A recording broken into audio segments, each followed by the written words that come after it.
Hello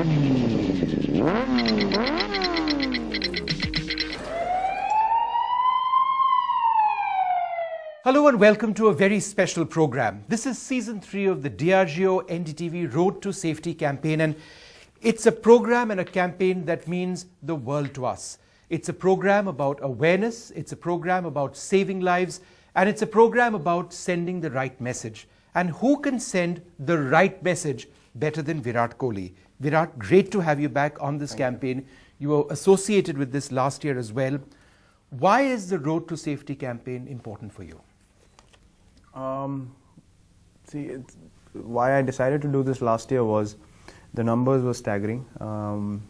People said you're safer in the air than on the road, especially in our country. So the way I've seen videos in the past on YouTube, and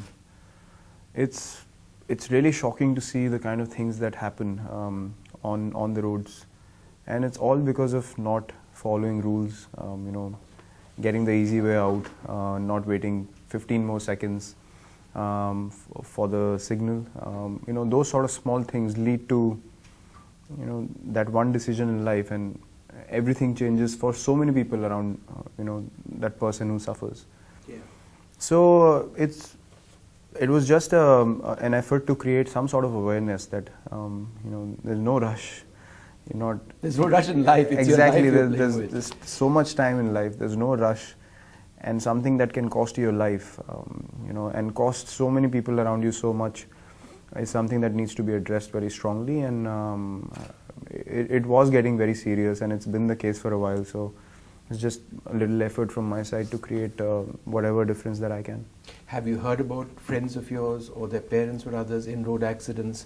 I mean, yes. Is there a certain emotional connect in your case? Yes. I clearly remember there was a really dear friend of mine back in the day when I was 8 or 9 years old, and we used to play cricket together, and he went to Australia. He was a few years senior to me. I mean, he was elder, and he went to Australia to study, and after a couple of years, we heard this news that he's passed away in a road accident.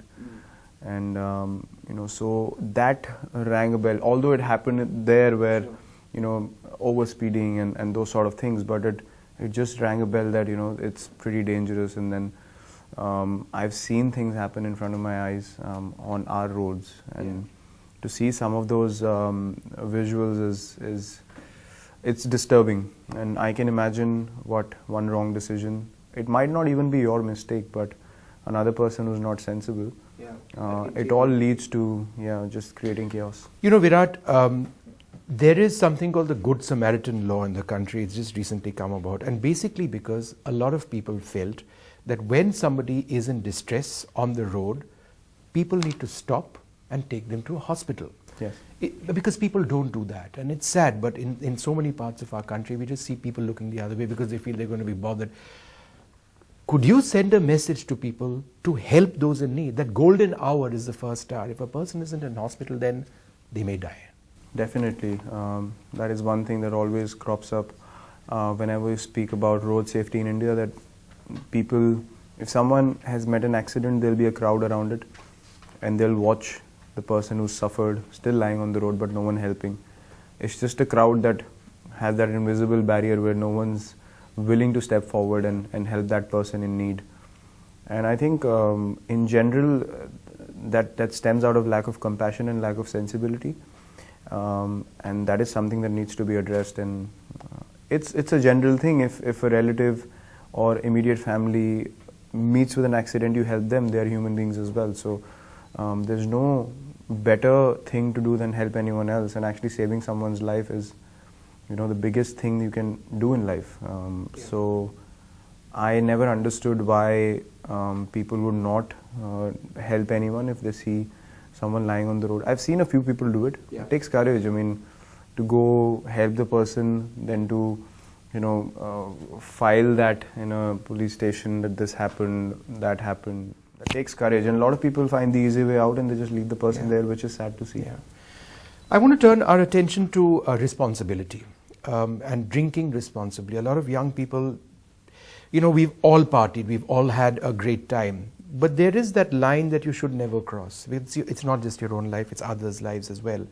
So how would you define drinking responsibly, partying responsibly? I mean, what would you tell people, young people? Well, I think everything requires balance.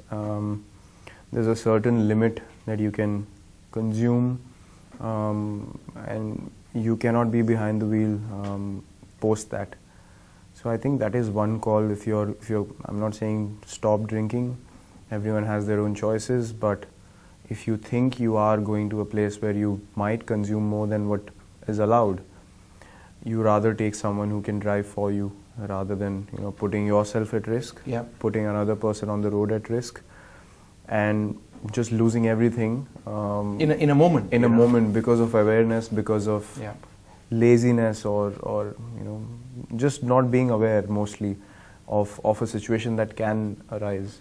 So it's very important to be mindful of those things, and it's a personal responsibility. I can sit here and I can say whatever I want to, but unless a person wants to do it individually at a personal level, it will never change. So Sure.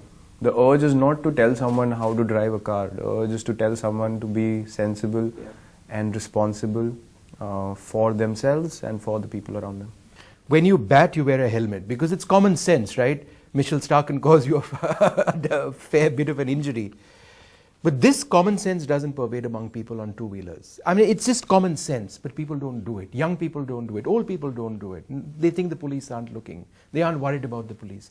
Again, what is your message to those on two-wheelers?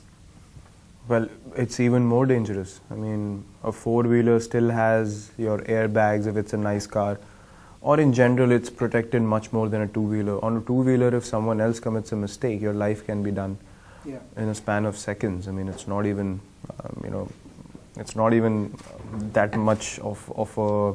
It's like a split second. You make one bad decision and you're done. That is one reason I don't ever jump onto a two-wheeler anymore, because I feel scared on our roads. If something happens, I might, you know, get injuries that might cost me so much in my career or life. So there's that fear, and I don't know how people can afford to do that without helmets. What about a designated driver? That's something that doesn't work in our country, but isn't that something that we really need to think about? That, look, group of friends, some of them, everybody's partying, but one person will be responsible for them. That one person will not touch alcohol. Yeah, that's a great idea. I mean, if a group of friends are going out, one person decides that tonight's the night where I'm going to be responsible, and you can switch responsibilities. There's no harm in it. That way you can actually create awareness among a lot of people around you that this is what we do. We enjoy a perfectly good night, and at the same time we are safe and sound and we understand what's happening. So I think that's a great idea. I mean, for people, especially youngsters, who are excited to go out, party and have a good time, I think it's a great thing to do. Sure. Well, there you have it, Virat Kohli, our brand ambassador, and somebody who feels genuinely for this cause. And I think the message that Virat shares with everybody is that you need to know what is the line over there. You need to be responsible. There are the lives, not just of your own lives, the lives of your families, the lives of your friends. Virat, it's such a pleasure to speak to you, and thank you so much for being part of this cause, which means so much to all of us. Thanks. It's a pleasure. Thank you so much. Thank you so much. Thanks.